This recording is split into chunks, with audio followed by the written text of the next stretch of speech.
တပတ်ကုတ်ကအသက်42နှစ်ရှိနေပြီဖြစ်တာတောင်အဲနာစာအတွက်ဂိုးသုံးပေးခဲ့ပြီးမက်ဆီကတော့ rating 5.9 နဲ့သေပွဲပါတယ်ကွာလိုက်တဲ့အည်သွေး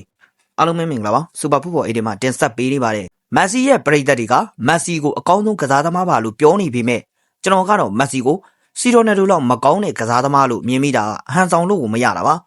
အခုလည်းကြည့်လိုက်ပါစီရိုနယ်ဒိုကတော့ခက်ခဲလာတဲ့ sorry pro လိမှာကစားနေခဲ့တာတောင်တွင်ကိုတကူရယူသွားနိုင်ခဲ့ပေမဲ့တစ်ဖက်စီရိုနယ်ဒိုရဲ့မဟာပြိုင်မကြီးဖြစ်တဲ့လီယိုနယ်မက်ဆီကတော့အိမ်ခွင်းကြီးမှာကိုပင်နယူးယောက်ရက်ဘူးအသင်းကိုတည်ရကျသွားခဲ့ပါတယ်ဒီလိုအပျော်တမ်းလီမျိုးမှာတောင်မှမက်ဆီရဲ့ခြေသွမ်းကဘာစီလိုနာကစားသမားဟောင်းတွေမပါဝင်ရင်တိုးကိုမတိုးတာပါ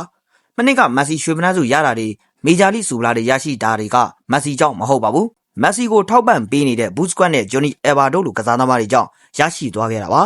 မက်ဆီကတော့ပေါ်တော်တော်တွေပတ်လုံနေခဲ့တာပါ highlight တွေလောက်ကိုကြည့်ပြီးဟာမက်ဆီကစကေးကောင်းလာကြီးလားလုံမနေပါနဲ့အဲ့ဒီလီမှာကန်နေတဲ့ကောင်တွေကဇမင်းသားအောင်စမူလောက်ကိုတောင်မှမကန်တက်တဲ့ကောင်တွေကြီးပါပဲမက်ဆီရဲ့ပွဲစဉ်တပွဲလုံးလဲကြည့်ကြည့်ပါဦးမက်ဆီခြေထဲမှာဘောလုံးရောက်တာနဲ့ကိုပြတ်နေတာပါပွဲကစားနေရင်လဲမက်ဆီကသူ့ရှေ့မှာဘောလုံးဖြတ်သွားရင်တော့လိုက်မလူပါဘူးမတ်တက်ကြီးပါသူ့ကိုမပေးရင်လဲစိတ်ကောက်ပါသေးတယ်ပြီးတော့သူ့ဖန်တွေပြောတာရှိပါသေးတယ်စလိုနယ်ဒိုကဂိုးလူသွင်းတတ်တဲ့ကစားသမားတဲ့2015မှာနေမှာရရှိမိအပိုင်ဂိုးတွေကိုမရမကလူပြီးသွင်းတာဘာတူလဲဆိုတာနေမှာဖန်တွေကိုမေးကြည့်ရင်သိပါလိမ့်မယ်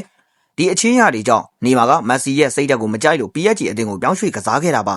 ဒါကိုတင်းကစန်တိုမှာပျော်ရွှင်နေတဲ့နေမှာကိုအင်တာမိုင်ယာမီလာပြီးတော့ကစားဖို့ဘာစီလိုနာမှာတုန်းကလို့ MSN တိုက်ဆက်အတွက်ကိုမိုင်ယာမီမှာပြန်လဲပုံဖော်ကြားစုတွေပါပြောနေသေးတာပါအမှန်တော့မက်ဆီလိုလူကိုအောက်ဆွဲဖို့နေမှာလိုအစင်တန်းကသူ့အောက်ဆွဲလုပ်နေစရာကိုမလိုပါဘူးဆွာရက်လိုနာမည်ပြတ်တဲ့ကောင်သာမက်ဆီရဲ့အောက်ဆွဲလုံမှာပါစီရိုနယ်ဒိုကမနေ့ညပွဲစဉ်မှာ rating 7.8 ထိရရှိခဲ့ပါတယ်ဒါတောင်82မိနစ်မှာရိုနယ်ဒိုကထွက်ခွာခဲ့တာပါ